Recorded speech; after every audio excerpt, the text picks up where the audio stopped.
and the white and blue glass ones were her wedding presents also. Then out in the hall... What's her name? Blanche. Blanche Murch. Blanche Murch. What was her maiden name? Blanche Scribner Murch. Then out in the hall is that what they call a hall tree that has racks that you hung your clothing on and a base that you kept your overshoes and outdoor boots in.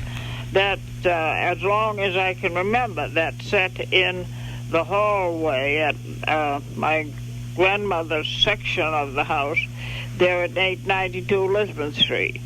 And that is in our hall now. Then upstairs, at the head of the stairs, there's a blanket chest, which she always kept in the attic, there to store the extra comforters and blankets. And the top part is a chest, but the bottom part has drawers. And that was always kept up in the attic as a spare. Then to go on to our bedroom, that set, it was a gift from Aunt Lydia. When I was my 16th birthday, she said every girl should have a bedroom set.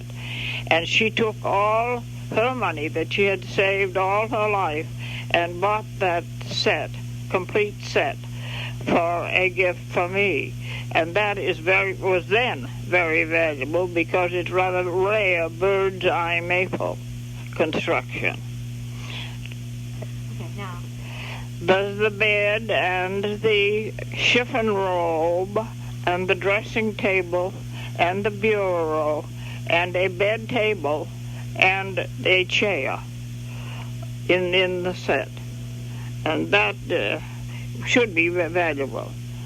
Then as you go on out through the in the spare room, which is called the old-fashioned room, there we have an original sampler. It used to be made by all girls when they were entering their teens. All girls used to make samplers. And this is an original and tells the family history of the number of children and their names and so forth. And that my aunt had framed to preserve it. So it's under a frame. Aunt Winnie had it framed to preserve it. Then in that room, there are a bureau. Now, I'm not sure the origin of that bureau, but I have been given to understand it also came with the bed, which is really historic.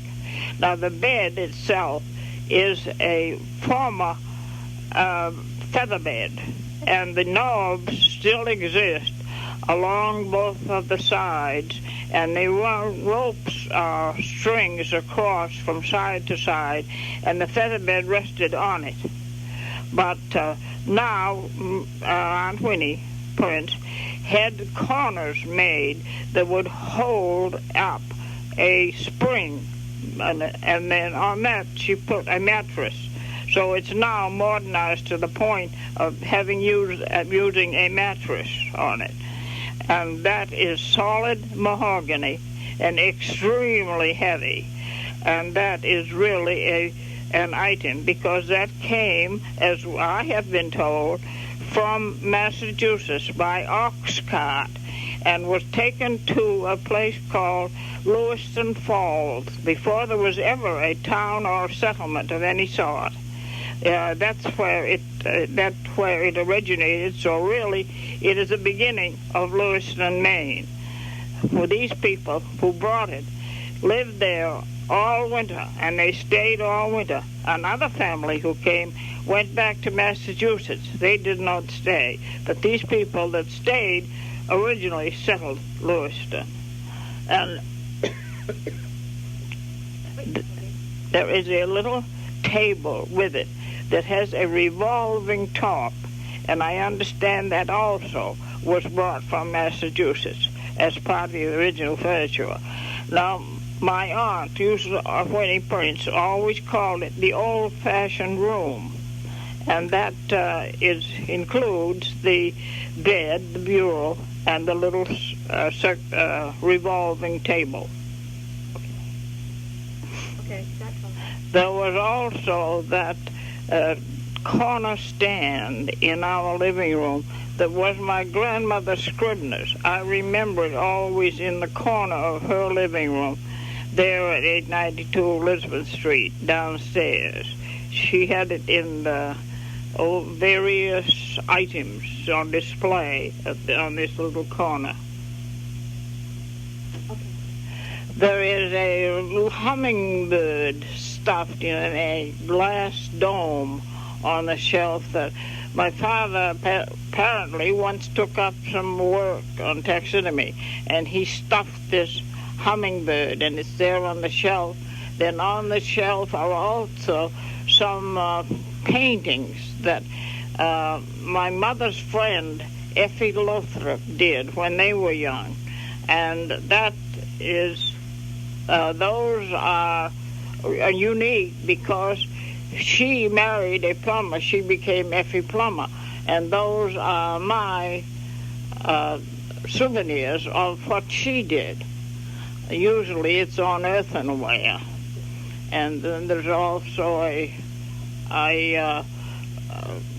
you describe this one for us? then there is a jar of rose leaves that my grandmother preserved, and they still have that scent of the roses after all this time. Okay.